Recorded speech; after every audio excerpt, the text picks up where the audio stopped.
Okay, ever wonder just how far a family grudge can actually go? Well, let's dive right into this explainer and look at one of the most suspenseful, generational sagas ever recorded in the Mahabharata.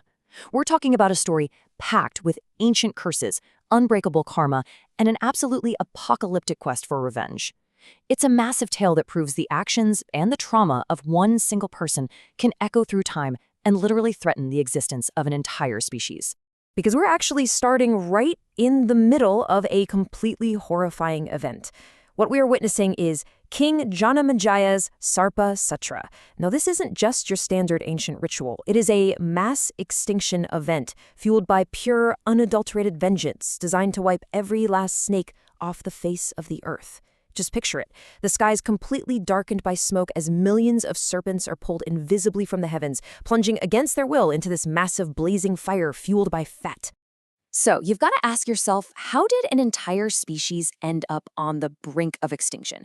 I mean, what kind of intricate chain of karma, what ancient grudges, and what unbreakable curses made this fiery doom absolutely inevitable? To understand the end of the world for the serpents, we really have to go back to the spark that lit the fire in the first place. Let's rewind the clock. Section 1. A Mother's Deadly Curse. The Origin of the Doom. Believe it or not, it all traces back to Mother Kadru, literally the mother of serpents. Angered by the disobedience of her own snake children, she didn't just ground them or scold them. No, she cursed them to burn.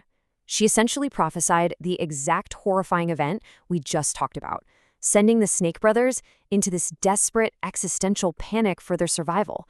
Can you imagine the sheer terror of knowing your own mother has sealed your fiery fate? Faced with this impending doom, the two eldest brothers took completely divergent paths. On one hand, you have Shishanaga. He sought spiritual escape, abandoning his family to perform severe starvation-level penance. And his dedication was actually so intense that the creator god Brahma granted him a boon to physically hold up the earth. Talk about a heavy burden, right? But then his brother, Vasuki, chose a totally different route. He stayed behind, assumed the heavy mantle of Serpent King, and actively started plotting a way to save his doomed species from their mother's wrath. Now, to understand King Vasuki's master plan, we first need to quickly touch on the concept of Pitru, our ancestors. Vasuki catches wind of a divine prophecy involving a wandering, fiercely independent ascetic named Jaratkaru. This sage had completely sworn off family life. That is, until one day he discovers his Pitru hanging upside down over a dark pit.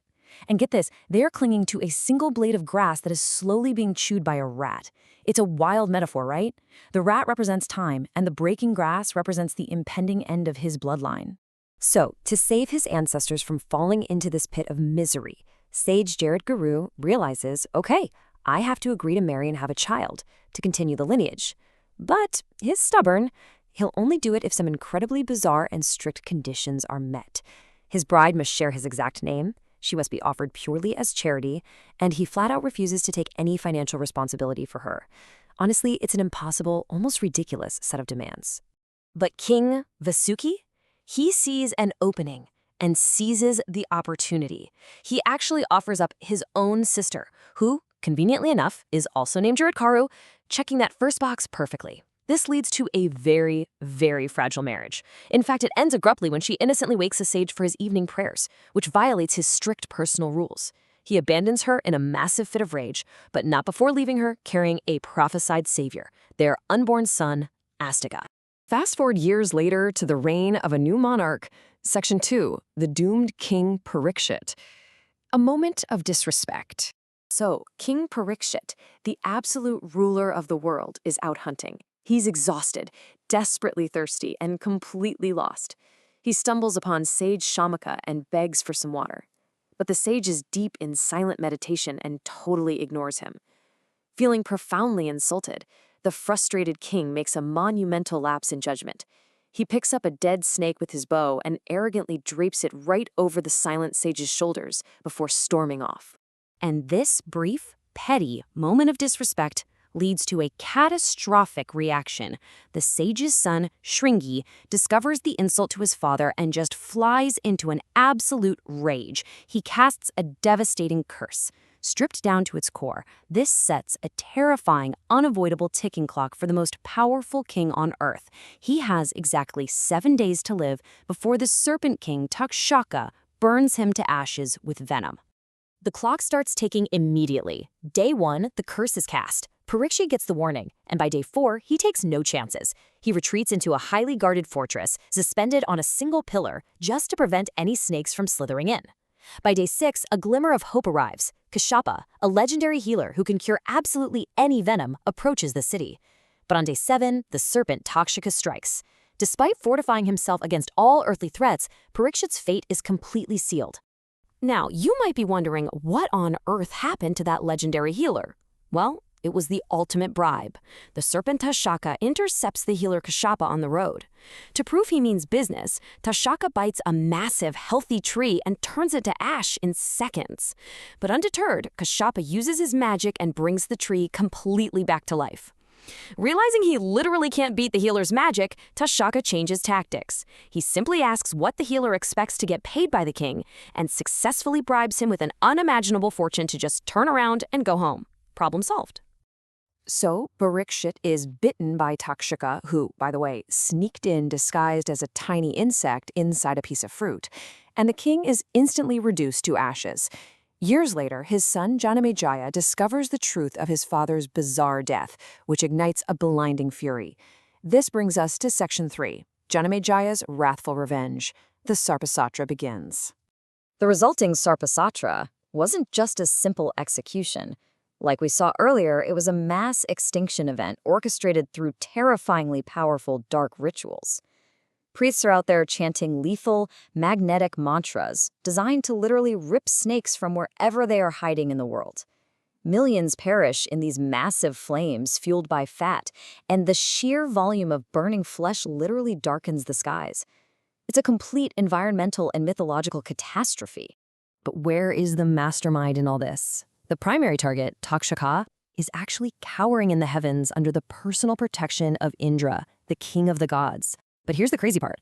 The rage of a human king and the power of these priest mantras are so absolute, so incredibly overwhelming, that they begin dragging the sky god himself, throne and all, straight toward the blazing fire below. The tension here is at its absolute peak. I mean, with the gods failing, who can possibly stop this apocalyptic fire? The earth is burning, the heavens are literally being dragged down, and diplomacy seems completely, utterly impossible at this point. Well, enter Astika, the brilliant young sage born from that strange, rule-heavy union we talked about earlier. Section 4, Astika saves the serpents, the prophecy fulfilled. So, how does he achieve the impossible? He confidently walks right into the heavily guarded sacrifice. But he doesn't use weapons or counterspells, he uses his intellect. He praises King Janamejaya and the priests with unparalleled wisdom and beautiful poetry.